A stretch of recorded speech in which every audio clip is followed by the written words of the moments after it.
নতুন একটা ভর্তা রেসিপি নিয়ে আসছি।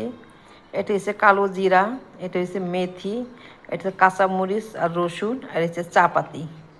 যে চা পাতিটা আমরা যে চাটা বানায় খাই, এই চাটা ওই পাতিটা ভালো করে ধুইয়া তারপর চিপড়ায় নিছি, পানিটা চিপড়ায় নেওয়ার পরে এটা চুলায় দিয়া যখন ভাজবো শুকায় যাবে।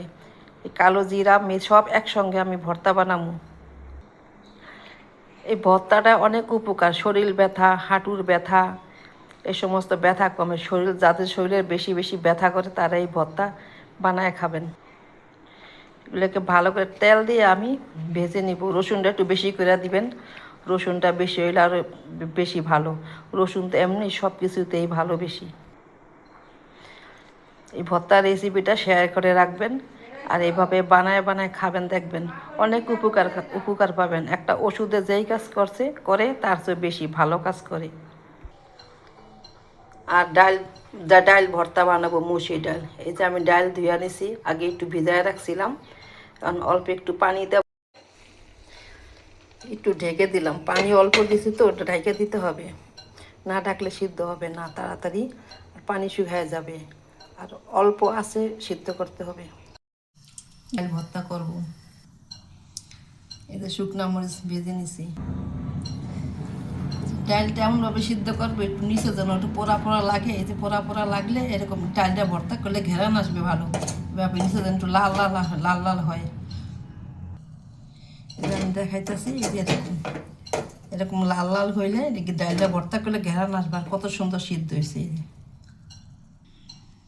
যে কড়াইতে তেল দিয়ে দিছি, এখন এই যে মেথি দিয়ে দিলাম আর এই কালো জিরা দিয়ে দিলাম। এটা একসঙ্গে ভাজবো। কিছুক্ষণ লাড়াচাড়া করতে করতে যেটা ঘ্রাণ বের হবে, ঘ্রাণ বের হইলেই ভাজা হয়ে যাবে। ভাজা হইলেই ঘ্রাণ বের হয়, যেভাবে ফুটবে আস্তে আস্তে, যেভাবে ফোটে। মেথিটা ভর্তাটা একটু তিতা লাগে, এই জন্য ওই যে চা পাতি কালো জিরা মিলাই দিলে তিতাটা লাগবে না। রসুন বেশি করে দিলে তিতা লাগবে না, হালকা তিতা লাগে। এটা ভাজা হয়ে গেছে। এখন এই চা পাতিটাকে দিয়ে দিলাম, এটাকে ভালো করে লাড়তে লাড়তে শুকিয়ে যাবে। কীভাবে ভাজি, ভাজতে ভাজতে ভাজতে একদম ঝুরাঝুর হয়ে যাবে। এটা ভাজা হয়ে গেছে, এখন এটাকে উঠাই নিব। এভাবে ভর্তা বানায় খাবেন, বেশি করে বানায় রেখে দিবেন। শরীর ব্যথা, হাঁটুর ব্যথা, সব ব্যথা কমবে। কালো জিরা আর মেথি, আর এটা আমি আগে একটা বাটা দিয়ে নিব। এটা শক্ত তো, এই জন্য এটা আগে একটু বাটা দিয়ে নরম করে নিব। যে একটা বাটা দিয়ে যেরকম গুঁড়া গুঁড়া করছি, এখন এটার ভিতরে কাঁচামরিচ দিব আর রসুনগুলি সব দিয়ে দিব। আর সেই যে ভাজা চা পাতিগুলি দিয়ে দিতেছেন, একসঙ্গে সব বেটে নিব।